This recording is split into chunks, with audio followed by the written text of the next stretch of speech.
পদত্যাগ করেননি তথ্য উপদেষ্টা নাহিদ ইসলাম, জানান প্রেস সচিব। নতুন রাজনৈতিক দলের নেতৃত্বে নাম আসায় গুঞ্জন। 7 বছর পর বিএনপির বর্ধিত সভা, পরিবর্তিত পরিস্থিতিতে আসতে পারে নতুন দিক নির্দেশনা। স্থিতিশীলতা ছাড়া সংস্কার আসবে না, মন্তব্য তারেক রহমানের।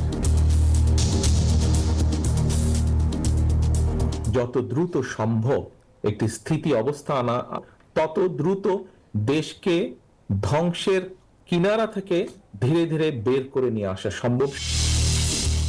জুলাই হত্যাকাণ্ডের বিচারে তাড়াহুড়ো না করার পরামর্শ বিশিষ্টজনদের। আওয়ামী লীগ ও শেখ হাসিনা ইস্যুতে ফের রাজপথে নামার হুঁশিয়ারি। জুলাই আহতদের নো ট্রিটমেন্ট নো রিলিজ নির্দেশনা দিয়েছিলেন শেখ হাসিনা, তথ্য প্রমাণ ট্রাইব্যুনালে জানান চিফ প্রসিকিউটর।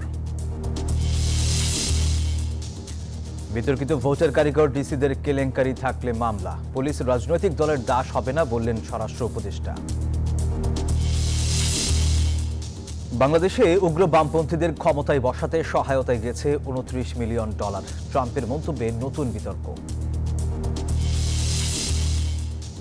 এবং দুবাইয়ে পাকিস্তানের দেয়া 242 রানের টার্গেটে ব্যাটিংয়ে ভারতে বাছা মরার লড়াইয়ে কাল বাংলাদেশের সামনে কিউইরা।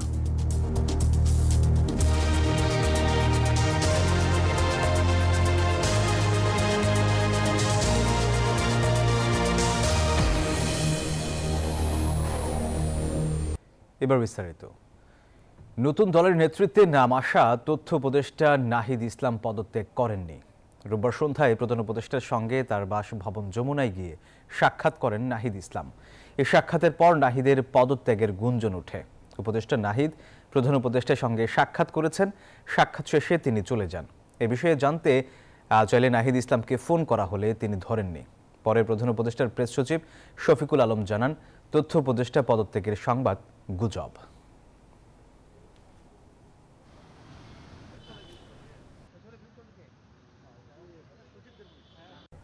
7 বছরেরও বেশি সময় পর 27 ফেব্রুয়ারি অনুষ্ঠিত হচ্ছে বিএনপির বর্ধিত সভা, যেখানে অংশ নেবেন কেন্দ্র তৃণমূলের বিপুল নেতাকর্মী।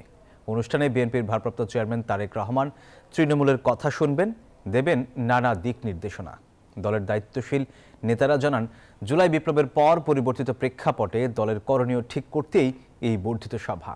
তারা জানান, এই সভার মাধ্যমে আরও গতিশীল হবে দল আর চাঙ্গা হবে মাঠের নেতাকর্মীরা। সাইফুল ইসলামের রিপোর্ট।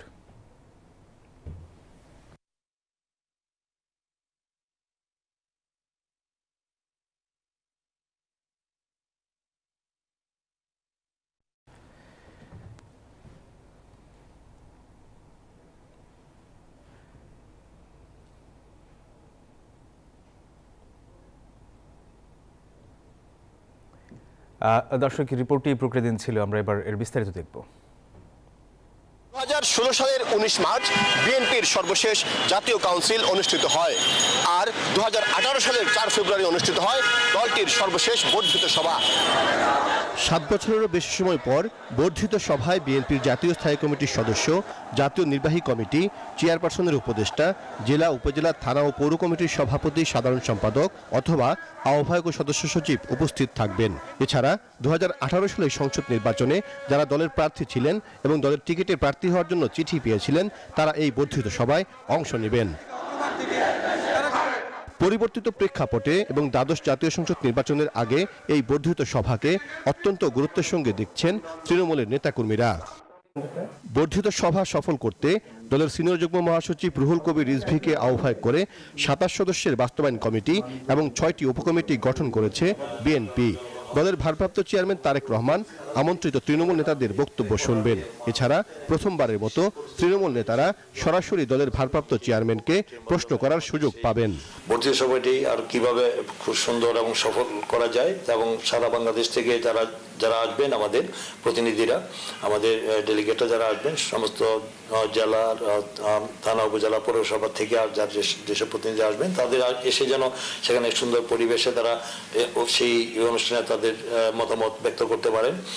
সেখানে তাদের আনুষঙ্গিক যে বিষয়গুলি, সেই বিষয়গুলো আরো মানে একটি সুন্দর সুশৃঙ্খলভাবে যেন করতে পারে এবং তাদের মতামত তুলছে। তার মতামতের ভিত্তিতেই আগামী দিনে আমাদের নেতা আমাদের পরবর্তীতে সিদ্ধান্ত নিয়ে দিবেন যে আমাদের পরবর্তী দিক নির্দেশনা থাকবে এবং মেসেজ দেওয়া হবে। সেই স্বৈরাচার পতনের পর নতুন বাংলাদেশের রাজনৈতিক বাস্তবতা এবং ভোটের অধিকার রক্ষার লড়াইয়ে দলের বিভিন্ন পর্যায়ের নেতাদের মতামতের ভিত্তিতে সিদ্ধান্ত গ্রহণের জন্যই এই বর্ধিত সভা বলছেন নেতারা। পরিবর্তিত পরিস্থিতিতে 5ই আগস্টের পরে দীর্ঘ 16-17 বছরের আন্দোলনে এরকম একটা জগদ্দল পাথরকে সরানোর পর এই মুহূর্তে আমাদের কি কি করণীয় হওয়া দরকার সেটা সম্পর্কে একটি ধারণা নেওয়া তৃণমূল থেকে জাতীয় পর্যায় পর্যন্ত এবং আমাদের দলের জ্যেষ্ঠ নেতৃবৃন্দ পার্টির চেয়ারম্যান তার মূল কথাগুলো তার বক্তব্যগুলো দলের নেতাকর্মীদের প্রতি করণীয় কি এই কথাগুলো সেখানে তিনি বলবেন।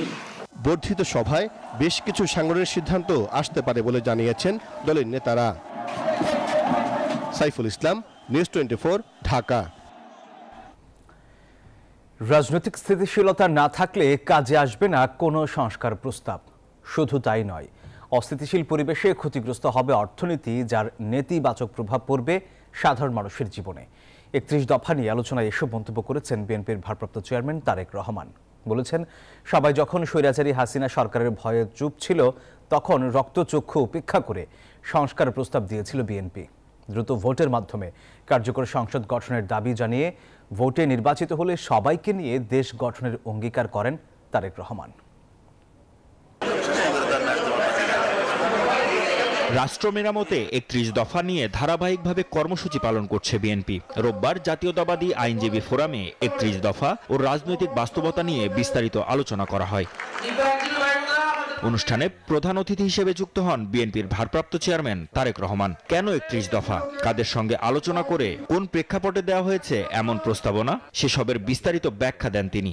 বলেন, রাজনৈতিক স্থিতিশীলতা না থাকলে কোনো সংস্কার প্রস্তাবই দেখবে না আলোর মুখ। আমরা প্রথমে এটিকে 27 দফা হিসাবে উপস্থাপন করেছিলাম। পরবর্তীতে আমাদের সাথে যে সকল গণতান্ত্রিক রাজনৈতিক দল ছিলেন তাদেরও মতামত নিয়েছি, তারাও কিছু কিছু মতামত নিয়েছেন। তারপরে আমরা এটিকে 31 দফায় নিয়ে আসি।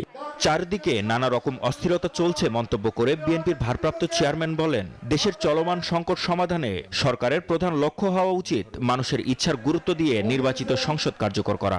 নিরপেক্ষ নির্বাচনের মাধ্যমে যেই রায়টি হবে, সেই রায়ের মাধ্যমে সংসদ যেটাই হোক না কেন, সেই সংসদ একমাত্র সংস্কার প্রস্তাবকে বাস্তবে রূপ দিতে সক্ষম হবে।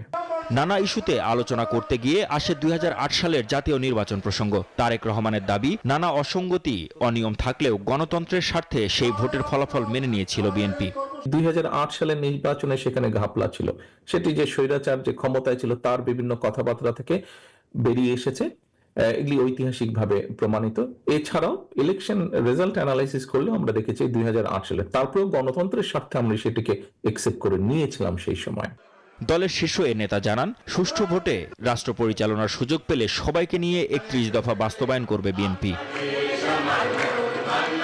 মাহমুদ হাসান, নিউজ 24, ঢাকা।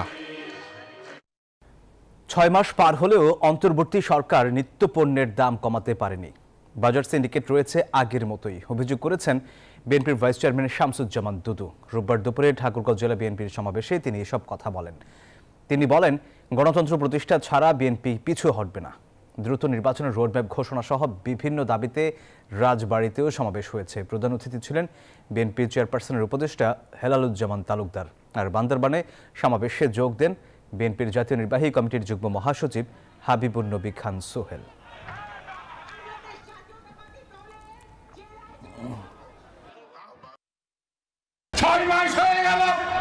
আপনি চালের দাম কমাতে পারেন না।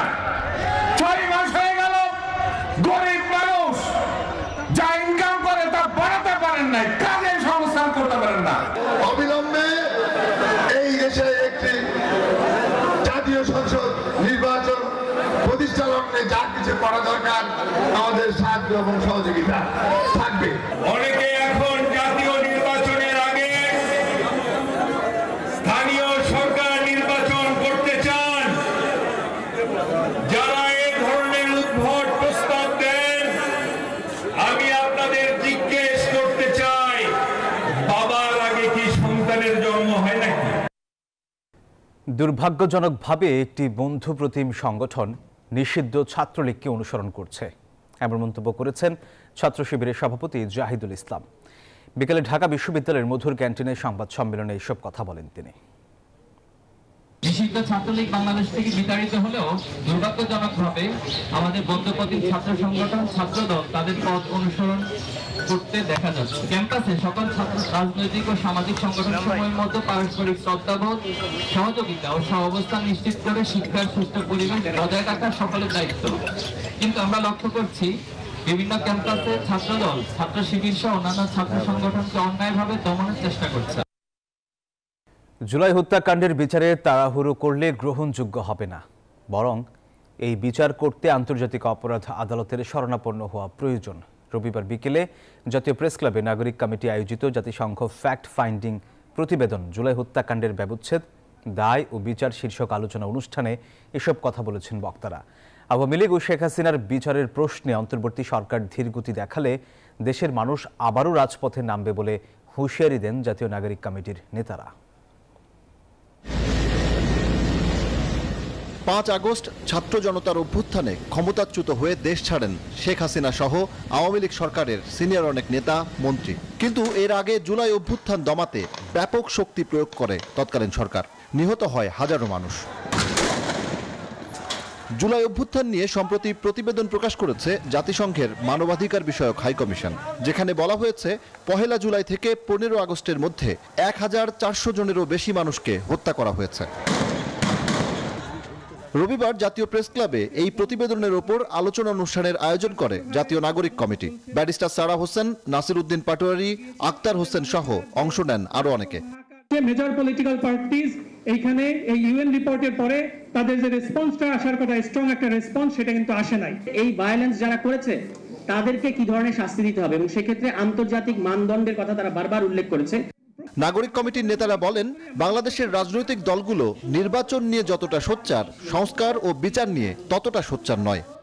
এই ইন্টারিম গভর্নমেন্ট যদি আওয়ামী লীগ প্রশ্নে কোনো ক্ষেত্রে ধীরগতি বা নীরবতা অবলম্বন করে, তাহলে হয়তো বা জনগণ আবার রাজপথে নিজেদের হাতে আইন তুলে নিতে বাধ্য হবে।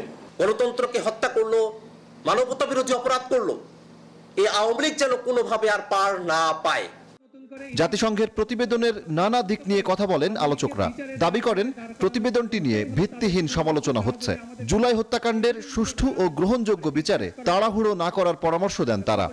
ওই আগের পতিত সরকারের আমলেও কিন্তু 2 বছর না 2.5 বছরের মধ্যে মনে হয় শেষ করে দিয়েছিল, এবং তার পরিণতিটা কি? এটা পুরোপুরি কোনোভাবেই গ্রহণযোগ্য ছিল না সেই বিচার প্রক্রিয়া। আমরা একই ভুল করা উচিত হবে না। আন্তর্জাতিক আইন এবং মানবাধিকার আইন অনুসরণ করে যদি আমরা এগোতে চাই, যদি নতুন একটা অধ্যায় সত্যিকারে আমরা খুলতে চাই, তাহলে আমাদেরও কিন্তু প্রশ্ন করতে হবে যে আমরা ওইভাবে চলতে চাই কিনা। বক্তারা বলেন, বাংলাদেশের আইনে মৃত্যুদণ্ডের বিধান বাতিলের প্রসঙ্গ নিয়েও নতুন করে ভাবতে হবে, কারণ এই বিধানটি বিদ্যমান রেখে জাতিসংঘের কোনো আইনি সহায়তা পাবে না বাংলাদেশ। সজল দাস, নিউজ 24, ঢাকা। জুলাই বিপ্লবে আহতদের চিকিৎসা এমনকি হাসপাতাল থেকে ছাড়পত্র না দেওয়ার নির্দেশ দিয়েছিলেন সাবেক প্রধানমন্ত্রী শেখ হাসিনা। তার তথ্য প্রমাণ এসেছে ট্রাইব্যুনালের হাতে। রোববার ব্রিফিংয়ে এসব তথ্য জানান আন্তর্জাতিক অপরাধ ট্রাইব্যুনালের চিফ প্রসিকিউটর মোহাম্মদ তাজুল ইসলাম। তিনি বলেন, জুলাই আন্দোলনের সময় শহীদদের মরদেহ দ্রুত দাফন করতেও বাধ্য করা হয়েছে। জীবন বাঁচাতে কার্নিশে ঝুলে থাকা ছাত্রের প্রাণের আকুতি শুনেছিল পুরো দেশ। জুলাই আগস্টের ঘটনায় চারপাশে যখন চলছিল মৃত্যুর মিছিল, তখন সামাজিক যোগাযোগ মাধ্যমে মুহূর্তেই ছড়িয়ে পড়ে এই হৃদয় বিদারক ঘটনার দৃশ্যপট। এমন হৃদয় বিদারক চিত্র ছিল রাজধানী সহ দেশ জুড়ে। বেশ কিছু ঘটনায় আদালত গ্রেফতার এসআই চঞ্চল চন্দ্র সরকার, সাবেক পুলিশ কর্মকর্তা আরশাদ হোসেন ও কনস্টেবল ইমাজ হোসেনকে একদিনের জিজ্ঞাসাবাদের অনুমতি দিয়েছেন। জিজ্ঞাসাবাদের পরে সেই প্রাপ্ত তথ্য প্রমাণাদি যাচাই বাছাই করে সেখানেও এই মামলাটিতে দ্রুতই তদন্ত রিপোর্ট দেওয়া হবে বলে আমরা বিশ্বাস করি। চিফ প্রসিকিউটর জানান, শেখ হাসিনা পালিয়ে যাবার আগে হাসপাতালে গিয়ে নো ট্রিটমেন্ট নো রিলিজের নির্দেশনা দিয়েছিলেন। মানবতা বিরোধী অপরাধ এই পর্যায়ের হয়েছে যে দ্রুত তাদেরকে লাশ দাফন করতে বাধ্য করা হয়েছে, চিকিৎসা নিতে বাধা দেওয়া হয়েছে। সেই জায়গায় পোস্টমর্টেম রিপোর্ট পাওয়াটা স্বাভাবিক বিষয় নয়, এবং পোস্টমর্টেম রিপোর্ট যে নাই এটাও মানবতা বিরোধী অপরাধের একটা অন্যতম জাজল্যমান প্রমাণ। শেখ হাসিনা প্রথম দিকেই পালিয়ে যাওয়ার আগে একবার হসপিটাল ভিজিটে গিয়েছিলেন এবং সেখানে গিয়ে বলেছেন কোনো চিকিৎসা দেবেন না এবং কাউকে এখান থেকে রিলিজ করবেন না যাতে বাইরে যেতে না পারে।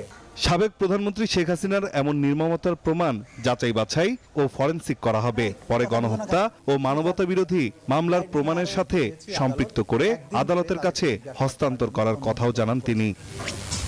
নাইম আলচিকো, নিউজ 24, ঢাকা। আর্থিক কেলেঙ্কারির অভিযোগ থাকা ওএসডি ও অবসরে যাওয়া ডিসিদের বিরুদ্ধে মামলা হবে বলে জানিয়েছেন জনপ্রশাসন সচিব মুখলেসুর রহমান। সচিবালয় নিউজ 24-কে তিনি জানান, 2024 সালের নির্বাচনে যারা রিটার্নিং কর্মকর্তা ছিলেন, গোয়েন্দা তথ্য পাওয়ার পরই তাদের ব্যাপারে সিদ্ধান্ত নেবে সরকার। শাহনাজ ইয়াসমিনের রিপোর্ট। 2014 সালে একতরফা নির্বাচন, 18 সালে দিনের ভোট রাতে এবং 24 সালে পুনরায় একতরফা নির্বাচন ক্ষমতাচ্যুত আওয়ামী লীগ সরকারকে অবৈধভাবে একটানা দীর্ঘ সময় ক্ষমতায় থাকা সুযোগ তৈরি করে দেয়। জুলাই আন্দোলনে ছাত্র জনতার প্রতিরোধের মুখে পালিয়ে যায় তৎকালীন প্রধানমন্ত্রী শেখ হাসিনা। অন্তর্বর্তী সরকার দায়িত্ব নেয়ার পর এসব নির্বাচনের দায়িত্বে থাকা প্রশাসনিক কর্মকর্তাদের বিষয়ে খোঁজ খবর শুরু হয়। নির্বাচনে ক্ষমতার অপব্যবহার ও আর্থিক লেনদেনের অভিযোগ নিয়ে এরই মধ্যে অনুসন্ধান শুরু করেছে দুদক। 14-18 সালের বিতর্কিত নির্বাচনে দায়িত্ব পালনকারী রিটার্নিং কর্মকর্তাদের বিরুদ্ধে এরই মধ্যে ব্যবস্থা নেওয়া শুরু করেছে জনপ্রশাসন মন্ত্রণালয়। বুধবার 18 সালের নির্বাচনে দায়িত্বে থাকা 43 জন ডিসিকে ওএসডি আর বৃহস্পতিবার 14 ও 18 সালের নির্বাচনে দায়িত্বে থাকা 22 জনকে বাধ্যতামূলক অবসরে পাঠিয়ে প্রজ্ঞাপন জারি করা হয়।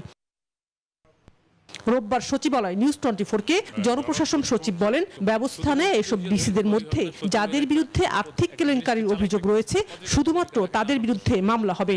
যাদের বিরুদ্ধে ব্যবস্থাগুলো নেওয়া হয়েছে, যেমন ওএসডি হয়েছে, বাধ্যতামূলক অবসর হয়েছে, আরেকটা বলা হয়েছে যারা 4 কোটি 5 কোটি 20 কোটি এরকম আছে, এগুলো যদি আমরা বিভিন্ন সংস্থার মাধ্যমে এবং আমাদের নিজস্ব সিস্টেমের মাধ্যমে যদি দেখি যে সত্যি সত্যি ঘটনা আছে, সেই শুধুমাত্র সেই কেসগুলো আমরা দুদকে পাঠাবো। It's not general. সচিব বলেন, 2024 সালের নির্বাচনে যেসব ডিসি রিটার্নিং কর্মকর্তার দায়িত্বে ছিলেন তাদের ব্যাপারে তদন্ত করছে গোয়েন্দা সংস্থা। প্রতিবেদন পাওয়ার পর উপদেষ্টা পরিষদের কমিটিতে তাদের বিষয়ে সিদ্ধান্ত হবে। সরকার অত্যন্ত সচেতনভাবে কাজটা করবে যাতে একজনও নিরীহ কর্মকর্তা কোনো সাজা অথবা অপরাধ অথবা অসম্মান না হন। এদিকে বিভিন্ন মন্ত্রণালয় এখন অতিরিক্ত সচিবের দায়িত্বে থাকা আরো 9 জন বঞ্চিত কর্মকর্তাদের সচিব করা হচ্ছে শিগগিরই। তারা প্রশাসনের সর্বোচ্চ পদ পাওয়ার যোগ্য বলেই এই সিদ্ধান্ত নিয়েছে সরকার।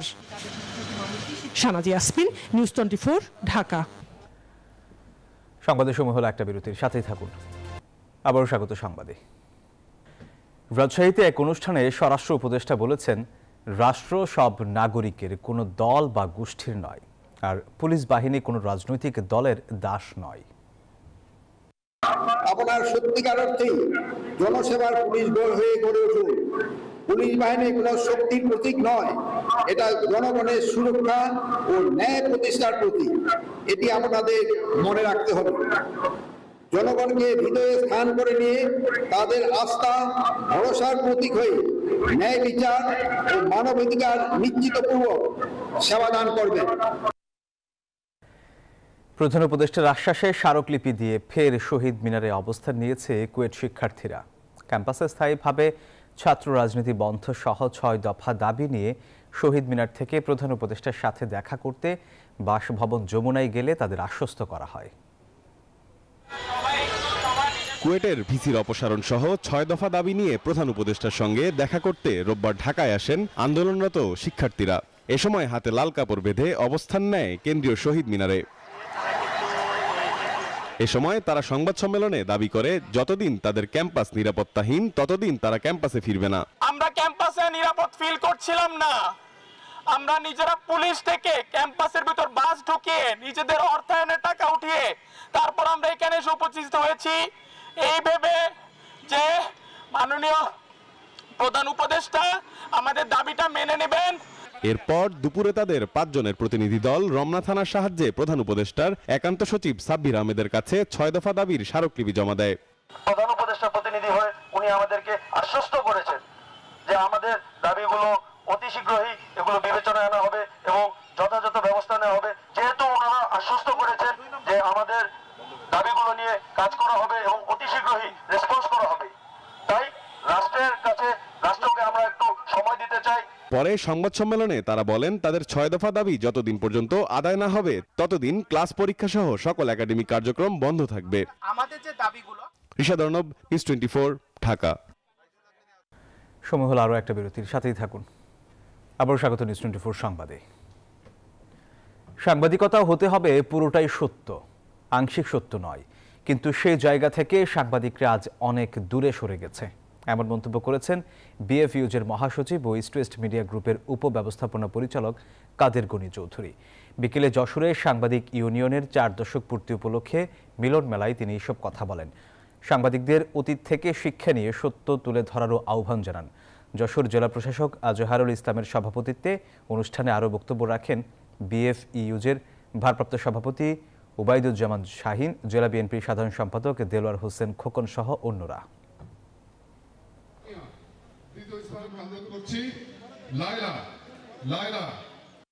এখন বাংলাদেশে চমৎকার একটা সাংবাদিকদের জন্য মুক্ত পরিবেশ বিরাজ করছে।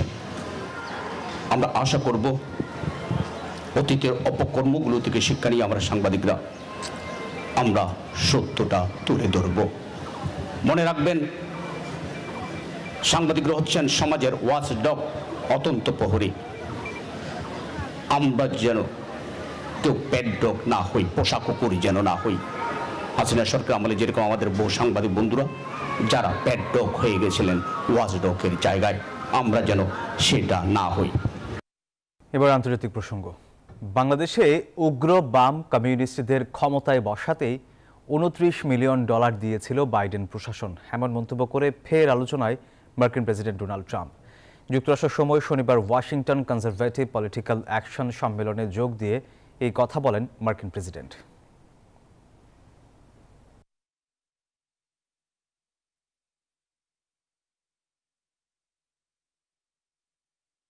আর এই ছিল সংবাদে। ধন্যবাদ সবাইকে।